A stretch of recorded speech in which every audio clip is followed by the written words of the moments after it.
Well, folks, you can see why Republicans might be just a little miffed at all the indictments against Donald Trump, given the fact that that's all about quote unquote election denial. And Hillary Clinton, well, she denied election 2016, like until today. I feel the sympathy for Trump the same that you do. And I particularly feel that sympathy when you can feel Democrats trolling. Hillary Clinton was on with Rachel Maddow the other night, and she did a full-scale 2016 election denial routine. And this sort of stuff, it's this sort of stuff that really gets the goat of conservatives and leads them to want to throw the orange middle finger. I totally get it. Here is Hillary Clinton last night. He certainly interfered in our election, and it was clear he interfered to hurt me and to help my opponent. Unprecedented interference. I was on the way to winning. We know that Putin was intent upon helping Trump. That's no longer subject to debate. The interference with the election, Virginia just stopped using touchscreen computer voting because it's so vulnerable. Right. You can run the best campaign, you can even become the nominee, and you can have the election stolen from you. He knows that he's an illegitimate president. Election denial after election denial after election denial from Hillary Clinton for literally years on end.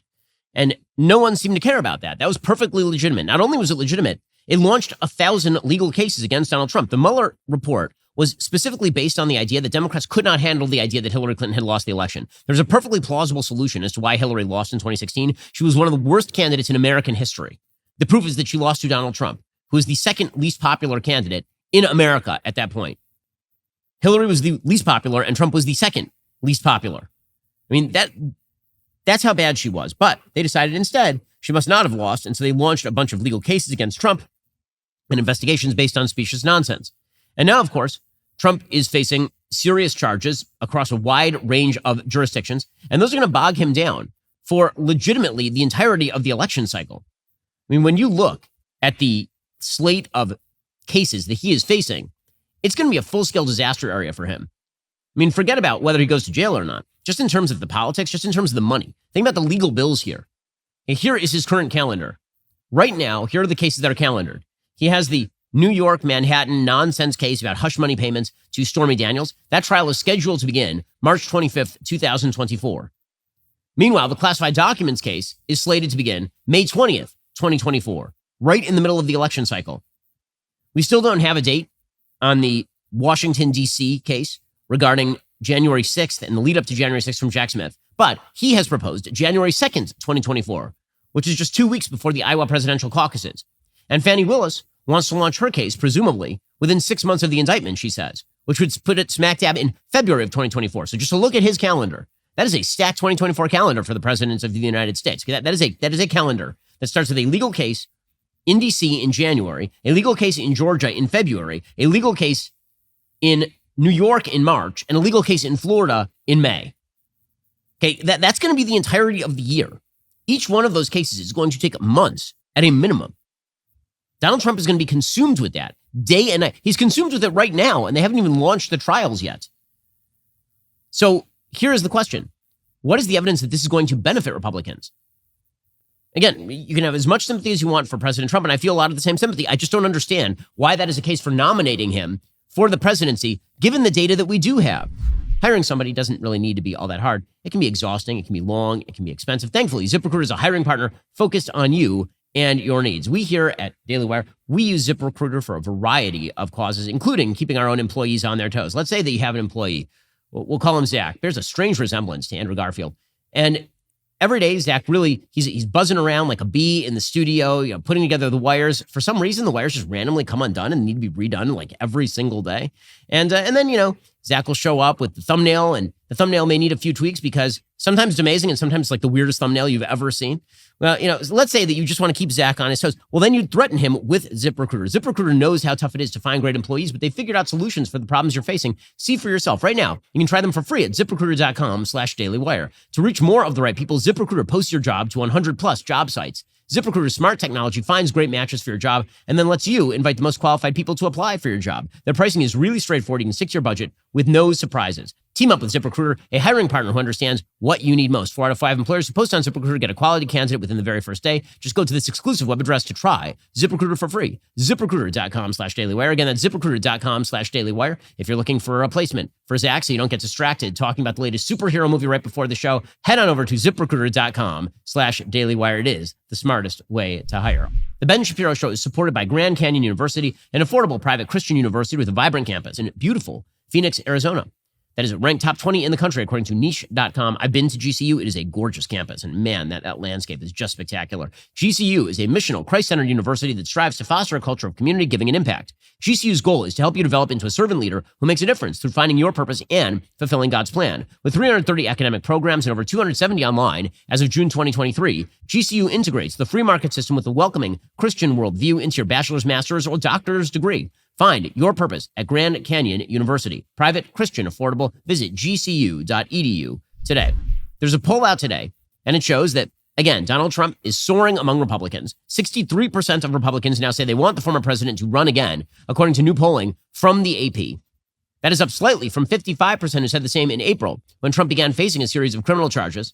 7 in 10 Republicans now have a favorable opinion of Trump, an uptick from the 60% who said so 2 months ago. By the way, those numbers are not enough to win re-election. If only 7 in 10 Republicans actually like you, that is a major problem. That is a major red flag. If Joe Biden were facing an approval rating among Democrats of 60 or 70%, which is what Trump is looking at right now, that would be a disaster area for him. But here is the problem. Once you get to the general election, the vote, it's not just a matter of getting out the base. The base isn't large enough for Donald Trump. The base for Donald Trump is maybe 40% of the population at its height. You can get all those people out to vote. They can only vote once. You're still going to need another 5 or 6% of voters minimum to even get you in competitive range. That gets you in competitive range in the Electoral College. If he's at 46%, that is competitive in the Electoral College, maybe. To win, he really needs more like 48%. So where's that other 8% going to come from? It would have to theoretically come from independents or Democrats dissatisfied with Joe Biden.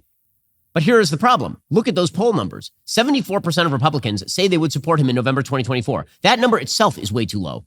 That means a full quarter of Republicans would sit it out rather than vote for Trump in 2024.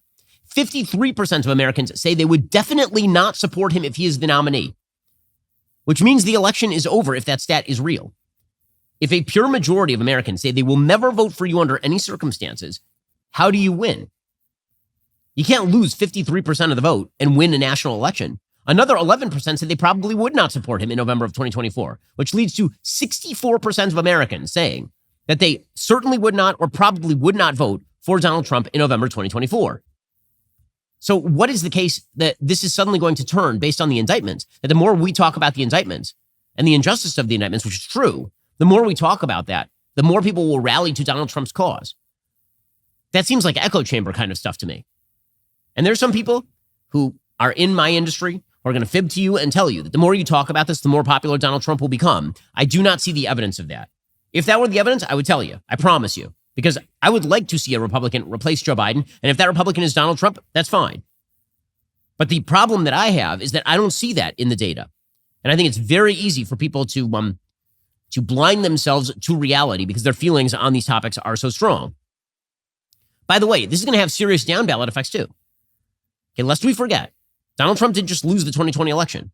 He also led to additional losses in places like Georgia in 2021. Georgia is a red state. It is a red state. How do I know? Because Brian Kemp crushed Stacey Abrams in his last gubernatorial run. The legislature in Georgia is red. And yet it has 2 Democratic senators. Why? Because Donald Trump was a drag on the senatorial ballot. He was a massive drag, not just in 2021, but also in 2022, when he handpicked Herschel Walker, and then Herschel Walker ran basically on 2020. And it turns out people don't like that sort of stuff. It also turns out that the people of Georgia are not particularly interested in hearing that the election was stolen and that they don't know how to run an election in Georgia. So I understand why people are angry at Mike Pence, because they believe that Pence should be standing stronger with Trump against legal indictments. I also understand Mike Pence's view on some of this stuff, which is, well, I was the one that Donald Trump was saying could stop the election from actually being certified, which is false. And then people were threatening to kill me, so I'm not super hot on that. But when Mike Pence says the Georgia election was not stolen, he happens to be correct. The evidence is not there. Now, Donald Trump says he's going to present a slate of new evidence on Monday. Now, as I don't think he actually is going to present a slate of brand new evidence that totally shakes things up. I think he's going to present an awful lot of speculation and rewarmed sort of microwavable leftovers, that have already been examined. None of these things have been filed in court. What that really is more about is establishing that he doesn't have requisite intent to commit the crime that he is being charged with in the state of Georgia. He's going to say, I legitimately believed I was deprived of the election, even if I'm wrong. That's what I legitimately believe, right? That's really what Monday, I think, is more about. Suffice it to say, I'm not sure that you can win Georgia as a presidential candidate after saying over and over and over that every election in the state of Georgia is rigged against you, and ripping on the popular governor of the state of Georgia in the process, trying to primary him with David Perdue, who then got wiped out by like 40 points in the primaries. Are you tired of the lies and the twists of the mainstream media talking points? Yeah, me too. Join me in my newest series, Fact, where I dismantle and bring truth to this tiring mainstream agenda.